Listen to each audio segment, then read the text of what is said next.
nga mga pangalan dito mao kay Senator Bato de la Rosa, kay katong dating Chief Albayalde, ang katong dating Police General si Danao o Police General si Karamat. Napo dito ang pangalan ni Bongbong. Mauna usas ila. PNP officials. Yes sir, oo. Naan ko sa listahan, daghan kaayo mi nga naa sa listahan sa ICC. There are also allegations that, first of all, several weeks ago, a draft was mooted involving a warrant of arrest of 5 police officers, including Senator Ronald Bato de la Rosa. Of late, there has been a rumor, once again, that the Vice President will in fact be issued by the ICC a warrant immediately.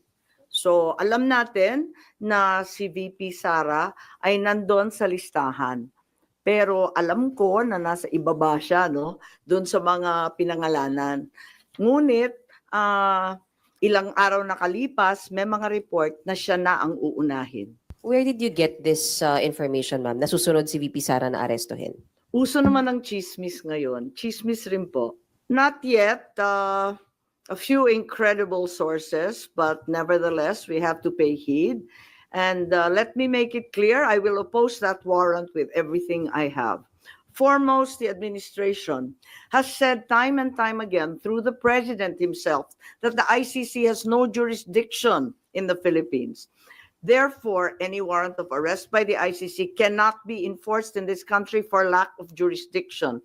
In addition, there's no basis for the Philippine government to cooperate with the Interpol in enforcing an ICC warrant. The incidents leading to the issuance of these ICC warrants and the enforcement of such warrants are politically motivated and really are in violation of Article 3 of the Constitution of the Interpol itself, which prohibits the Interpol from participating in any intervention or activity of a political character.